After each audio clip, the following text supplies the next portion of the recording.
Hello, welcome back. Let's start today with the third part of our lesson 1 of SS. Today the topic that we are going to deal with is India, land and people. And this is also going to be your detailed answer for 4 marks. Primitive men, that is ancient men, came into existence simultaneously, that is at the same time. They came to India as well as they came to Eastern South Africa. Mesmerized, that is attracted by, varied and rich, that is prosperous heritage, many foreign tribes came to India. This we had already done in detail. Consequently, that is the result was that the remains of all these tribes are found here. That is, it means as many tribes, foreign tribes that is, were attracted by the Indian richness and all when they came and settled in India.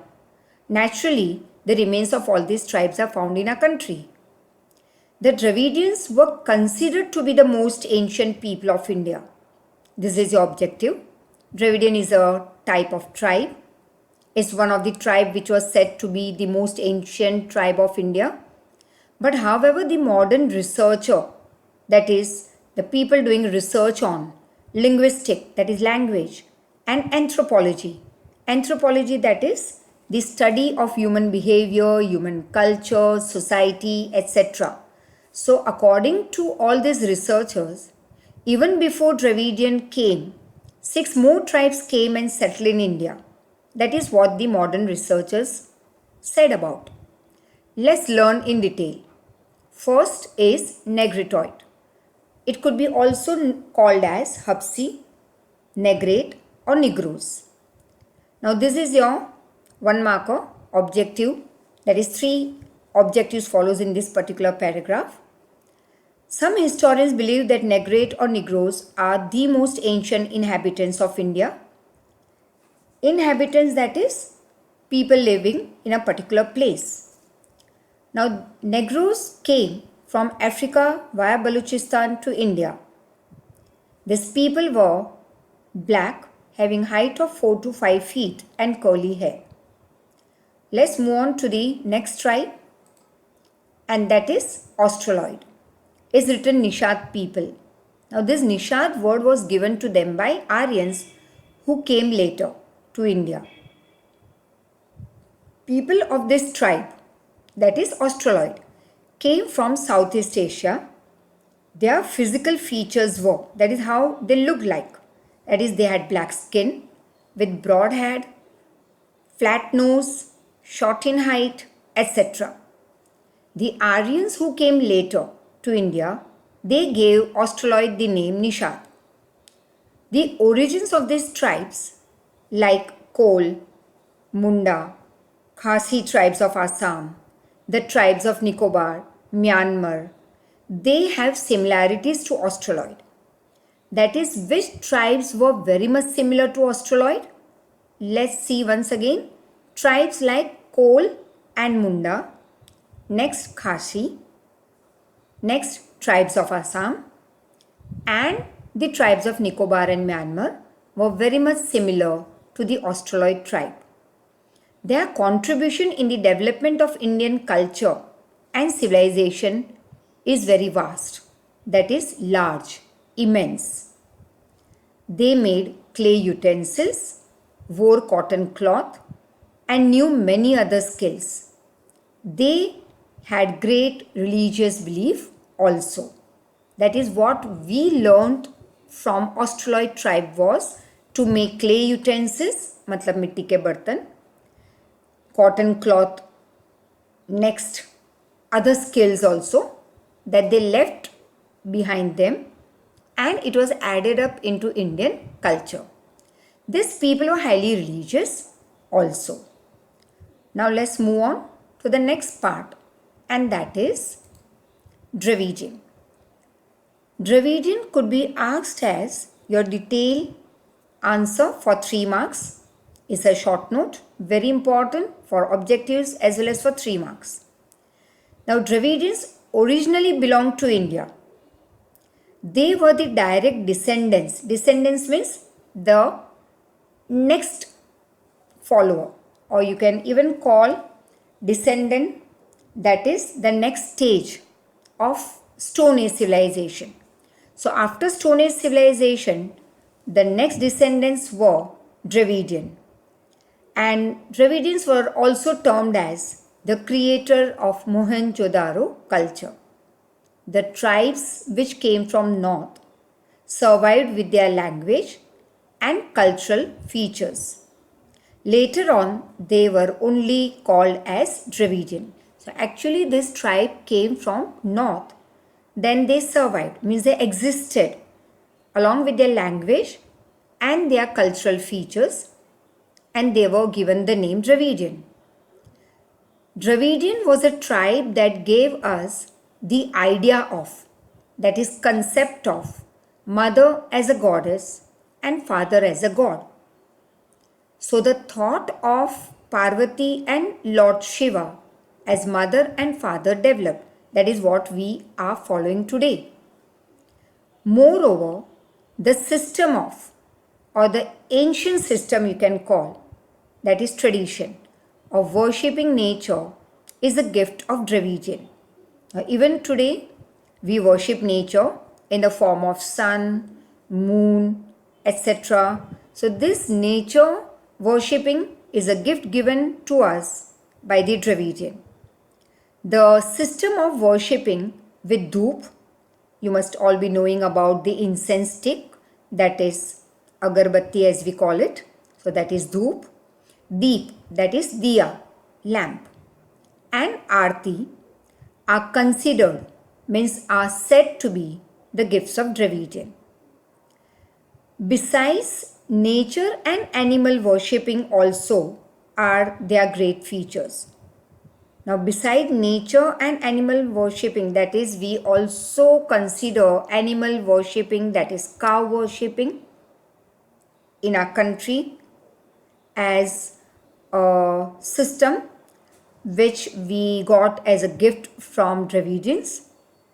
The original deities, that is gods and goddesses of Dravidian, have been accepted by Aryans and were re-established by them as a god of culture as pace of time. That is, with pace of time means as the time moved ahead. These gods and goddesses of Dravidians were accepted by another tribe also, and that is Aryans. Under the great influence of North, that is tremendous influence of North, Aryan culture was deeply internalized by the Dravidian. Internalized, that is accepted. So you can say over here that Aryan culture was greatly accepted by the Dravidian because they came into direct influence of Aryans. Now hence intercaste marriages took place. Here you can give a word, inter-tribe marriages took place. Dravidians in those times had matriarchal system of family. Matriarchal system, that is where mother is the head of the family. No doubt today also is the same. But it is believed that today we have patriarchal system. However, let's move ahead. Dravidians had matriarchal system of family. Now Dravidians progressed a lot in different crafts and arts like building of boat and raft. Raft, you can term it as a floating platform. Is made out of a flat piece of timber. So they used to build boats and raft. They were very good at weaving, spinning, dyeing that is to color the cloth, etc. So all these features we have learnt from the tribe Dravidians. Now due to the great dominance of the Aryan, they shifted to South India and settled there. So the story goes this way, let me tell you in short, that it was Dravidians who came in North India initially. But after them, when the Aryans came, Aryans also wanted to live in North India. Now the Dravidians were not war makers, they were peace lovers, whereas Aryans were tall, stout, and good horse riders, good warriors.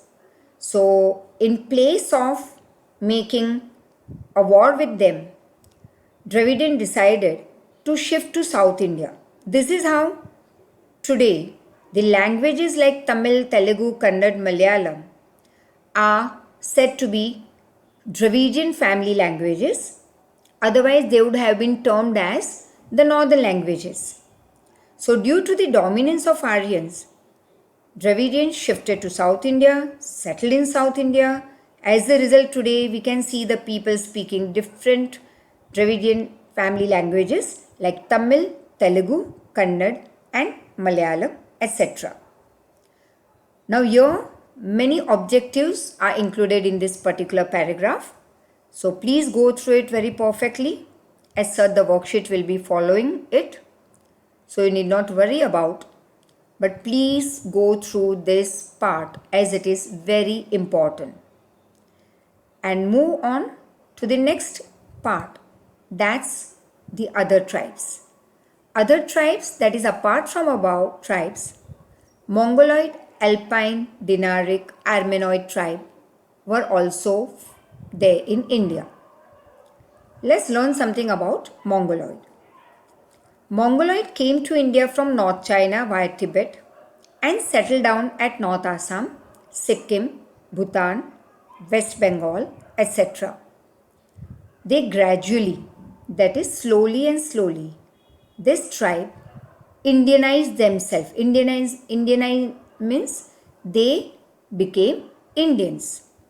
Mongoloid people possessed the physical features or characteristics like yellow complexion, flat face, chubby cheeks, almond-shaped eyes, etc. If you had been to Darjeeling or Sikkim, you must have seen this featured people and they were termed as Mongoloid. Having yellow complexion, Mongoloid were also known as Kirat. So once again your objective over here, that Mongoloid were also known as dash. And what was the complexion of Mongoloid? That is yellow complexion. Write in one sentence about the features of Mongoloid. So go through it perfectly. Moving ahead to our next tribe, that is Alpine, Dinaric and Armenoid. These people migrated from Central Asia. All these three tribes have similarities, that is they were very much similar to each other. The origin of these tribes are found in large number in Gujarat, Saurashtra, Maharashtra, Bengal and Odisha. Odisha earlier was known as Orissa. Now one word noted down, that is what do you mean by dominance. Dominance, you must be otherwise knowing it very nicely, to dominate someone, that is to have power and influence over others. And the next part will be continuing in our fourth part of the video and the last video that will be. So thank you very much for today and please go through this 4 marker very perfectly. Thank you.